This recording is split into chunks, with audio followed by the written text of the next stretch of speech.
Okay so far ကျွန်တော်ခုထိပြောခဲ့တာကျွန်တော်ဒီ Tailwind ရဲ့တချို့တော့ variant လေးတွေသုံးလို့ရတာတွေပြောခဲ့ပြီးအဲ့ဒါဒီမှာတစ်ချက်လောက်ဆက်ကြည့်အောင်အဲ့ဒါပါလဲဆိုကျွန်တော်ဒီမှာ pseudo element တွေကိုဘယ်လိုသုံးလို့ရမလဲပြီးကြတော့တချို့တော့ဆိုပါတော့ CSS variables တွေကိုကျွန်တော်တို့ဘယ်လိုသုံးလို့ရမလဲပေါ့ဒီရဲ့ JIT mode မှာဆို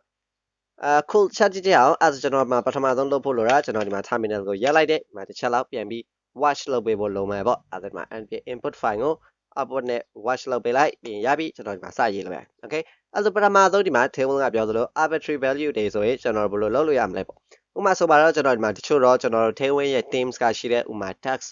color blue 400ပြီး red ဘလောက်အဲ့လိုမျိုးနံပါတ်တွေနဲ့ရှိရဲအဲ့မှာတချို့တော့ကိစ္စတွေမှာကျွန်တော်တချို့တော့ specific နေရာအတွက်ကျွန်တော်တို့ကဘယ်လိုပြောရမလဲအယောင်နေဒီဘယ်လိုပြောရမလဲ color code တွေသုံးရတဲ့အခါရှိလာနိုင်တယ်အဲ့ဆိုပါတော့ကျွန်တော်ဒီမှာ color ways ကနေအယောင်တစ်ခုကိုရွေးလိုက်မယ် okay ဒီအယောင်လေးဆိုပါတော့copy လုပ်လိုက်အဲ့ဆိုကျွန်တော်ဒီကောင်လေးကိုကျွန်တော်ဒီ Tailwind မှာသုံးကျင်တယ်ဆိုရင်ဒီ JIT ပုံမှာဆိုအလွယ်တကူသုံးလို့ရတယ်ဥပမာဆိုပါတော့ကျွန်တော်ဒီမှာ H1 လေး hello Tailwind is cool ဆိုတဲ့ကောင်လေးအဲ့ဆိုကျွန်တော်ဒီမှာကျွန်တော်ဆိုပါတော့ text okay ကျွန်တော်ဒီမှာ normally ရဆိုရင်ကျွန်တော်တို့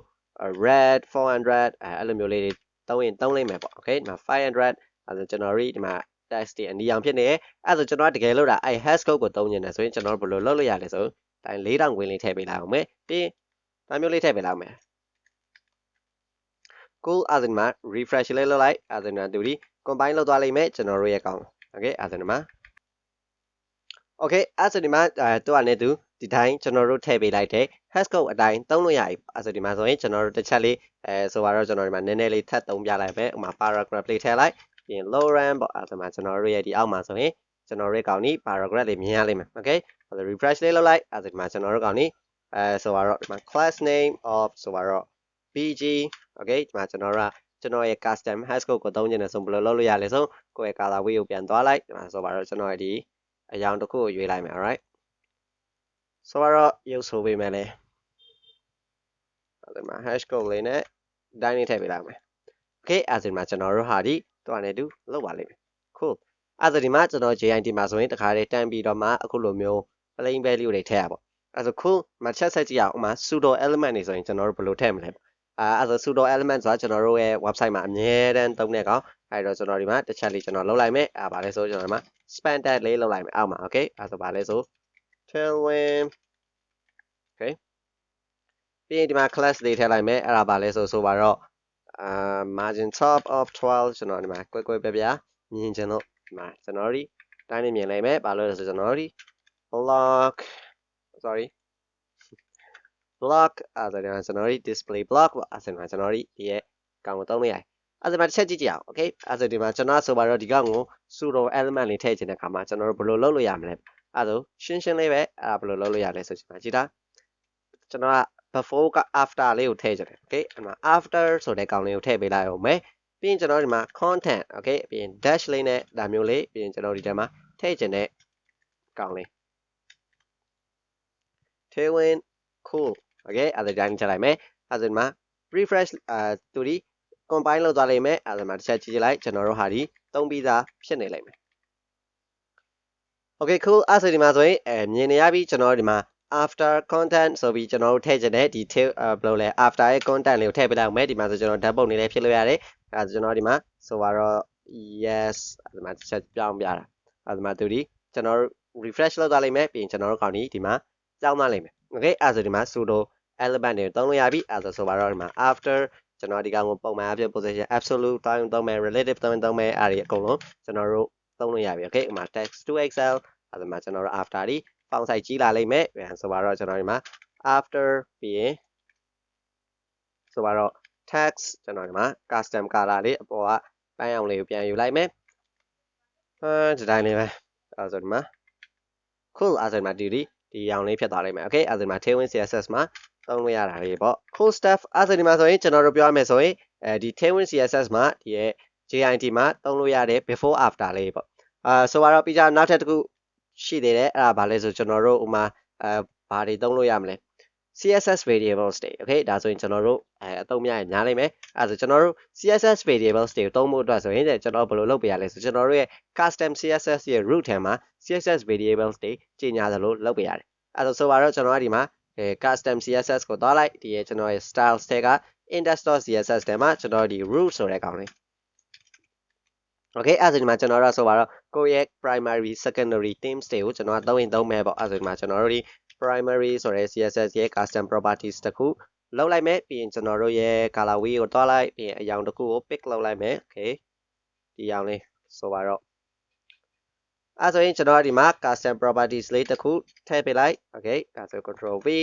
ဆိုပါတော့ဥပမာကျွန်တော်တို့ရှိနိုင်သေးရလေဥပမာ spacing တို့ကျွန်တော်တို့ okay ဒီမှာ Tailwind မှာပါပေးမယ်လေကျွန်တော်ဒီမှာနမူနာပြဆိုတော့ဥပမာဆိုပါတော့ image ကြီးတဲ့ spacing 54 pixel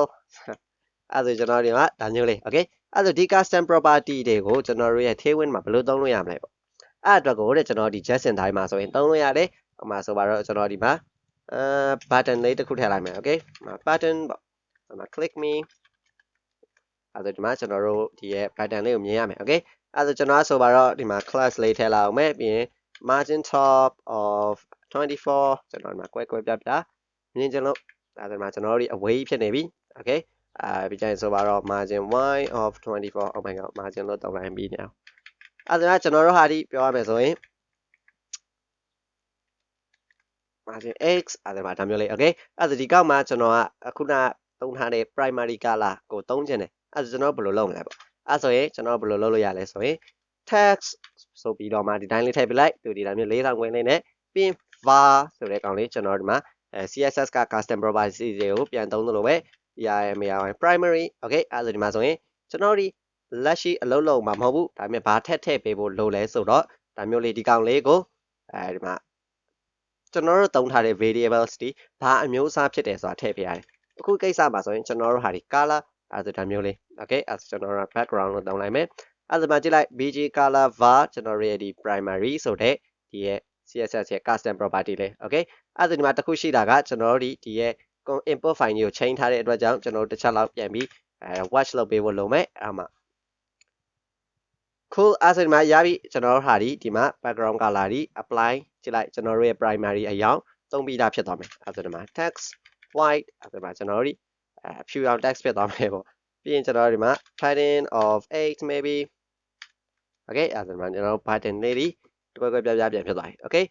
cool stuff အဲ့ဒါဒီမှာကျွန်တော်တို့ပြောရမယ်ဆိုရင်ခုလိုမျိုး custom properties တွေသုံးလို့ရတာပဲအဲ့ဒါပြီးကြတော့ဆိုပါတော့ကျွန်တော်ကအကြောင်းတစ်မျိုးကြောင့်ဒီရဲ့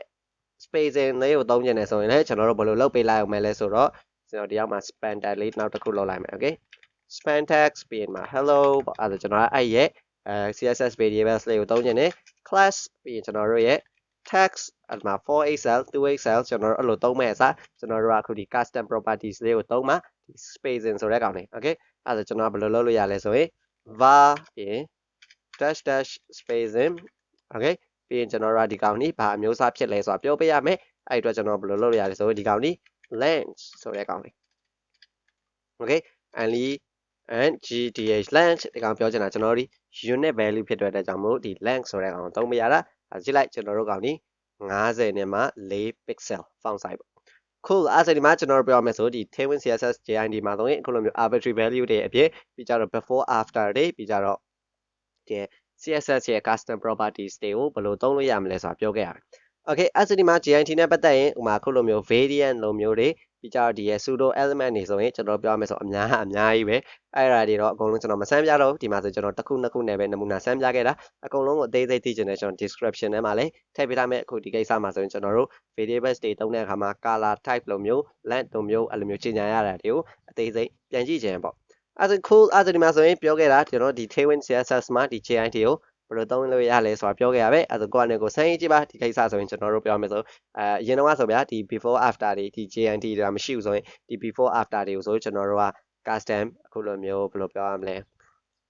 အခုလိုမျိုးဒီထဲမှာကျွန်တော်သွားရေးရမယ်အဲ့လိုမျိုးတွေလုပ်နေရမယ်ပေါ့အခုဒီမှာဆိုရင် JIT မှာဆိုပြောမယ်ဆိုကျွန်တော်တို့ပြင်ပ external CSS ကိုတောင်ထိစရာမလိုပဲဒီခုလိုမျိုး Tailwind CSS ရဲ့ accessibility တွေ pseudo element တွေ pseudo class တွေအကုန်လုံးကိုဒီ JIT မှာသုံးလို့ရတော့ပြီးကြတော့ပိုကောင်းတာတစ်ခုကကျွန်တော်တို့ဒီ development version မှာဆိုရင်ပို့ပြီးတော့မှညံ့တာတွေပေါ့အဲ့ဒါမှာနောက်ရကြရင်ကျွန်တော်ဒီ next.js မှာ Tailwind CSS ကိုဘယ်လိုမျိုး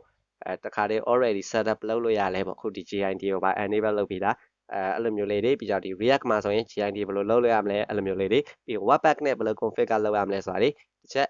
ကြည့်ကြပါပေါ့အဲ့ဆိုရင်ဒီနေ့ကတော့လောက်ပါပဲ